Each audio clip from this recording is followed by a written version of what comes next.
evening. Yeah, go if you are. You're happy to go? Yeah, go ahead, please. Thank you. Chris, just tell us how that last session, I guess it was the game was on the line there and you guys stepped up. Yeah, I think that's probably a good way to put it. I think we were, we know we had to get out there and put in a good performance with the ball for have any sort of chance of chasing down a score in the fourth innings. I think we couldn't have bowled much better really in terms of getting the mate down. Obviously, really important that we get too cheaply in the morning at some point. But from as far as the session could go, we're really pleased with how it went. And two more for yourself, but two big ones as well. I mean, to get someone like Babar so cheaply, that really is a boost, isn't it? Because probably half an hour or 40 minutes of him makes life very difficult. Yeah, definitely. We know he's obviously a big player for them. I suppose when you're behind the game with a deficit and they've got a lead like that going into that third innings, you want to make it. Make sure you get their big players as soon as you can. So to get them two, both Babar and Azhar, was really pleasing. Yeah. Okay, we'll go to Lizzie, please. Hi, Chris. It looked like it was reversing occasionally, but not always. Was that the case? Yeah, that seemed to be the case. It started reversing quite nice. Well, to begin with, it was just a little bit, just a hint of it, and then we found a way where the ball seemed to do it a lot more. But that only lasted for about an over, really, and then it went back to doing just a very little bit again. Obviously you want it as a bowler to be doing as much as possible, but actually, something is better than nothing. So, thankfully we did well to get that ball in that shape. I think it's the fact that the outfield, when the ball was to go out in the outfield, with it being just a little bit damp still, I suppose picked up a little bit of moisture off that bit of grass or whatever. It kind of just put the ball back a little bit. But thankfully we got it moving in the air, which was helpful. Thanks. John Etheridge, please. Chris, were you surprised to see Ben running in the bowl? I honestly had no idea whether he was able to bowl or ready to bowl. I know I've seen him bowl in the warm-ups and stuff, and he seems to be going fine doing that. So not overly surprised that he could do what he does. It's Ben Stokes. We know he's capable of miracles. So I think obviously the longer he's had to recover and get a little bit of bowling in warm-ups has probably helped. But nice to see him back with the ball in hand. And as you say, it was entirely predictable, I suppose, that he'd take a couple of wickets. Yeah, he's got a bit of a golden arm, hasn't he? He always has, I think, and he's got a knack of picking up wickets. But when you're in a bit of a dogfight, he's the sort of player that you want on your team, and he'll always put his hand up and give 110%, and he certainly did that and picked up a couple of good wickets. Thank you. Okay, we'll do Ali Martin and Dean Wilson, please. Sorry, I was going to ask. Sorry, I was going to ask about Ben, but actually, I'll ask about tomorrow. You're a top 7 batsman, so what's got to be the approach from England's batsmen going into that run chase when it does occur? Because the pitch is looking, challenging, isn't it? Yeah, it is challenging. Yeah, I think as soon as we lost the toss, I suppose it was always going to be a challenging test. I suppose we always know at some point we're going to be batting on a fourth, fifth day pitch. We knew it's probably going to be quite challenging. So obviously, firstly, we need to go and get 2 wickets in the morning and keep them down as low as possible. We obviously want to try and chase as little as possible. But I think we've got to try and be proactive. I think, they've obviously got 2 leg spinners in their side and there's a little bit of invariable bounce as well. So, we're going to have to play well. There's no doubt about that. But I think probably try, this is me speaking and not everyone else, but I think we've got to try and probably be a bit proactive and take the positive approach rather than sit in and kind of do it the long way. I think that would be quite a hard way of going about it. the longer you stay at the crease, you always feel there's probably one with your name on it. So I think we'll try and be positive and proactive. And, sorry, can I just ask what the challenges of facing Yassir Shah out there? Because he's quite a bowler, isn't he? Yeah, he is. He's a very good bowler, and he picks up wickets, doesn't he? Which is, I suppose, is the beauty for them and for Pakistan. He's attacking. He's an attacking leg spinner. He's always bringing in the stumps. He hasn't got a huge amount of different deliveries. He has got a googly, but it doesn't seem like he's been bowling it that often.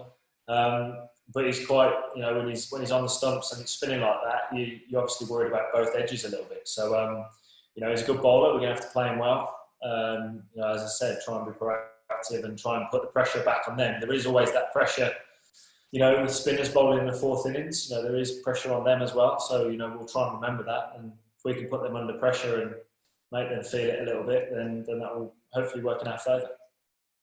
Dean Wilson. Hi, Chris. I just wondered, you spent nearly an hour and a half out there batting against these guys. Is that enough in terms of, batsmen having now faced them and had that first innings of experience? Is that enough to kind of be able to cope with the challenge of the fourth innings? Because I'm guessing you probably hadn't faced much leg spin in the build-up to this game. Yeah, no, that's fair. We haven't faced much leg spin, I suppose. I think, we have faced these guys before, and the majority of the lineup probably have. There's probably a couple of guys that haven't. So, it's good that guys do get a look at them. And you suppose you do, work on your feet a little bit. You kind of get used to it on the job, so to speak. But, we've obviously seen a lot of footage of these guys. So, we don't use that as an excuse by any means. So, hopefully it will help us in the fourth innings. But, we've got a job to do, and, it's going to be a challenging one. As I've said, it's not going to be an easy chase at all. But we've certainly given ourselves a chance with how we bowled today. And while there's clearly a lot of focus on the spinners with the surface, what about the pace attack? They've obviously got a very threatening pace attack, and someone like Naseem Shah that a lot of you are seeing for the first time. What was it like dealing with him, and how much of a challenge are they going to be tomorrow? Yeah, I think Naseem will provide a bit of a different challenge. Obviously, the pitch has showed a little bit of invariable bounce, hasn't it? So, we're going to have to be on our toes there with that. They've got a good balanced attack, haven't they? They've got obviously a left armour, and Abbas does his thing, and then they've got their quick in Naseem. So they're a good side. We know that. Said leading into this game, they've got some exciting bowlers. So we'll look to try and combat that tomorrow. But we'll focus on what we can do, which is obviously try and be positive and bat well. We obviously need to get off to a good start as well, which hopefully will help. Thank you. Tim Wigmore. Hi, Chris. How much kind of belief is there in the camp that you can go about what's obviously a tough fourth innings chase?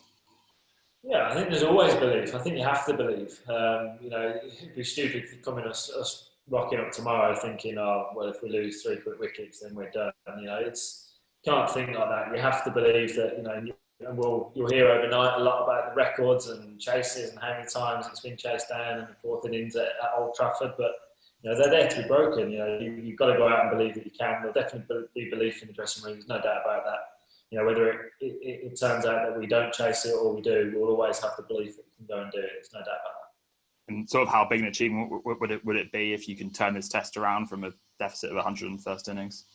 Yeah, I think whenever you look at that sort of deficit in a test match, it's a big one, isn't it? I remember being part of a win at Edgbaston where we had a deficit of 100 and we went on to win the game that in 16, and that was one of my favourite and best test wins ever. So, of course, it will be a huge win if we were to be able to go and do it. Still feel like there's a hell of a lot of cricket to be played, so it's hard to be talking about the end of the game just yet. But we'll certainly give it a good go. Stefan, I'm going to take one question from Pakistan, which will be Hussain, I think it is. So we're going to go ahead with Stefan, please, BBC. Hi, Chris. Just on the subject of belief, obviously last summer there was a couple of famous wins from unlikely positions. How much inspiration does the team draw from those? Yeah, definitely. I think you look at those wins. Those are the sort of wins that you're written off. Around about now in this stage of the game. So we'll definitely draw on those on those experiences, and I think we've definitely got the ability in that just for him to go and get a win here. It's obviously going to be difficult, as I've said, but we definitely believe that we can go and do it, and we've got the players that can do that. Thank you. Final question, Amir Hussain, please. Oh, hi, Chris. Chris, from a Pakistani point of view, I'd just like to know, were you actually surprised in the manner in which the Pakistani batting collapsed today? I mean, you must have been looking at it saying, okay, it could be a long day or, long day tomorrow, but, were you kind of shocked by what you saw? Or? No, I mean, I thought we bowled well. We bowled well at them. We didn't give them too much opportunity to get away from us. Obviously, when you continuously take wickets, you're always putting the batting team under pressure. And I think, third innings of a game, I always find, and we've seen it a lot of times, it can be a tricky time to bat because you don't know how hard to go, you don't know how positive to be, you don't know whether to sit in and bat normally or try and accelerate. And it can sometimes work in the opposition's favour. And I don't know what the mindset of the Pakistani batsman was, but we obviously tried to attack as much as we could, and it worked in our favour. Thank you, everyone. Late finish, deadlines to meet. Good night and God bless. Thank you.